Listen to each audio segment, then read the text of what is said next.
My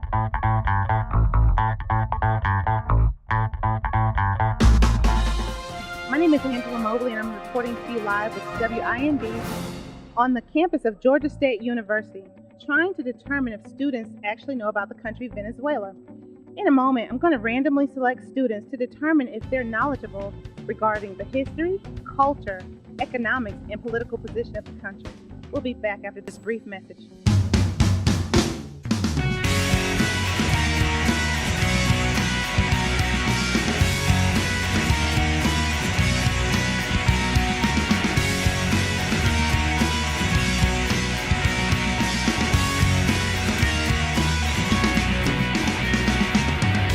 Hi, we're back. Actually, what I'm going to do is randomly select a student to determine if he or she knows about the country of Venezuela. Here's a student right here. Hi, my name is Angela Mobley, and I'm actually working on a special report regarding Venezuela. Do you happen to know anything about the country of Venezuela regarding the history of the country? Actually, I do. Venezuela started as a result of the fall of the Grand Colombia in the early 18th century.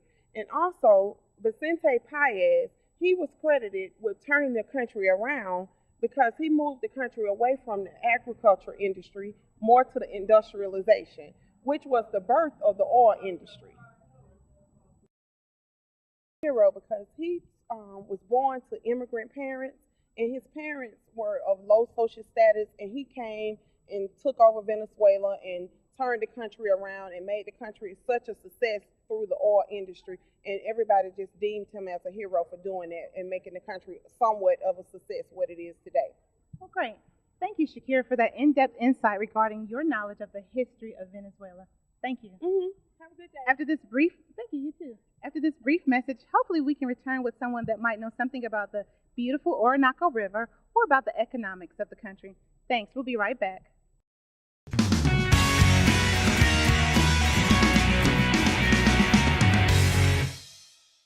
The Orinoco is home to several South American Indian cultures who have lived in harmony with the river for thousands of years. In fact, the name Orinoco, which means place to paddle, comes from the language of the Warao people. One of the Orinoco native cultures is the Yanomami. About 2,000 Yanomami live near the river, far removed from the modern world. Hi, we're back.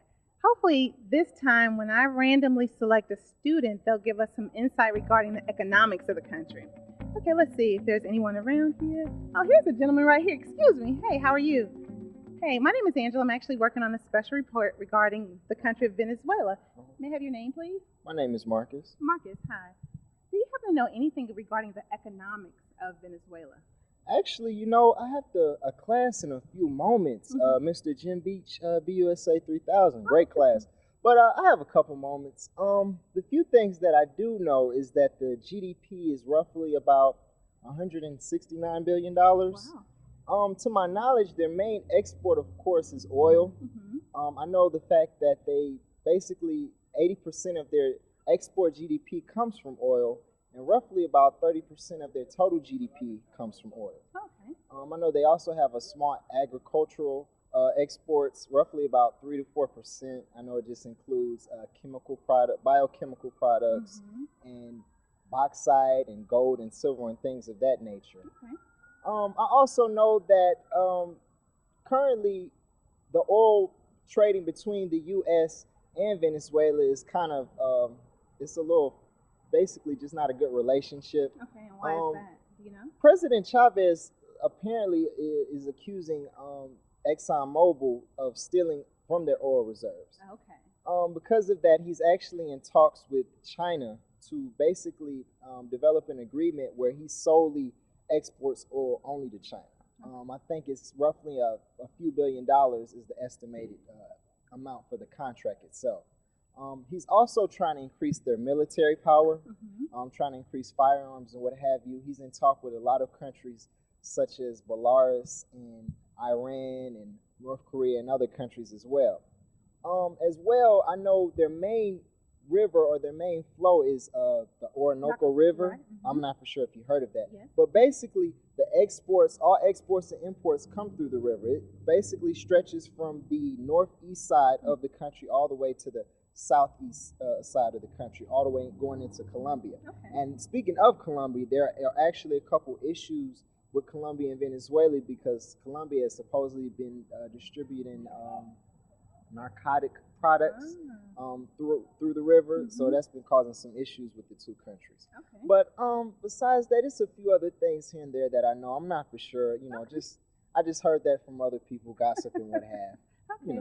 Well, thank you so much, Marcus. That was some really good insight, and hopefully we'll continue to follow these issues and just see how they unfold. Okay, Thank you well, very much. Let me get to Jim Beach's class. Y'all And take actually, care. I hope you get an A in that class. Thank you. Thank you. Good luck. Okay, what we're going to do is take a brief moment, and we'll be right back with some more knowledge regarding Venezuela.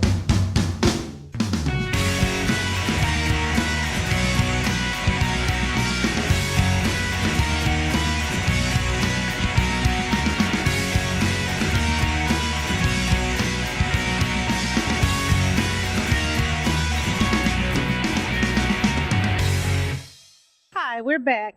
Okay, this time we're going to see if we can find a student that knows something about the political leadership of Venezuela. Let me just see who we can find. What lucky candidate. Oh, excuse me, sir. Hey. Oh, do you have a second? Yeah. Hey, my name is Angela. I'm actually working on a special report regarding Venezuela. Do you happen to know anything regarding the Venezuela political leadership? Yeah, we were actually talking about this in class the other day. Hugo Chavez, he's currently the president of Venezuela. He was elected in 1998, and he's since been elected 2 times in 2000 and 2006. From what I hear, his style of leadership is democratic socialism, which is the belief that the economic structure should sit on socialism, and that democracy should be the style of government. Okay. So I understand that maybe in some years past,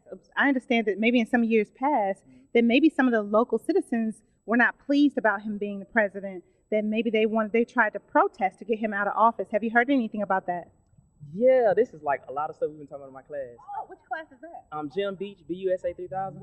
That's a really popular class. I had another student that's in that same class, huh? He's good? Yeah. Oh, good. Okay. Yeah, well, actually what was going on was they were, the local officials were trying to see if they could find any evidence of illegal facts about, his political process. And they weren't able to find anything to support the claim. And so because of that, I think that's the reason why he wasn't kicked out. Really? Okay. Well, what about the rumor that Chavez does not like Bush? Have you heard anything about that? Oh, yeah, I saw something like that on the news. Well, the United States is currently Venezuela's largest exporter of oil. And, the whole thing was about the United States was trying to come in and, take over Venezuela's national sovereignty, take it away from them or whatever. And they were trying to, create these small U.S. colonies in Venezuela, and they were trying to convert the people over to English, English-speaking country. And Venezuela, Hugo wasn't I guess he was upset with that, and he put together this rally with all the people to speak out against it. And the result of that was they kicked out U.S. companies, and one company in particular was ExxonMobil.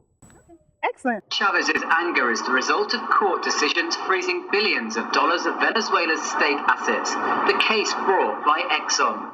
It says it lost out when Mr. Chavez nationalized its operations. But the president is fighting back. He says the Exxon action is the tip of the iceberg in an economic war backed by Washington. If this harms us, we're going to harm you, he said, threatening to cut off oil supplies to the United States. Hi, we're back. I thought it was very important that we close this segment out discussing the culture of the people of Venezuela. The indigenous people are highly respected in the Venezuela community, but recently have been found to protest many of the trade relationships created by Hugo Chavez. Many of the indigenous people feel that a lot of their natural resources are being contaminated, really hindering their natural way of life. For as awkward as it seems, Hugo Chavez seems to be really concerned with national sovereignty with relationships regarding America. However, the indigenous people feel the exact same way with trade relations that Hugo Chavez is creating to actually create economics that will stimulate their country. Also, for as wealthy as Venezuela is with their oil reserves and resources, a lot of the local people are really suffering economically and any kind of way you can possibly think of. Many of them lack education and proper housing. We just hope that in the future of the Venezuela country, as they continue to grow and thrive, and as Hugo Chavez creates additional trade relationships with other countries, that some of those economics and benefits would be allowed to stimulate and allow the people of Venezuela to prosper. Thank you.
Trade relationships with other countries, that some of those economics and benefits would be allowed to stimulate and allow the people of Venezuela to prosper. Thank you.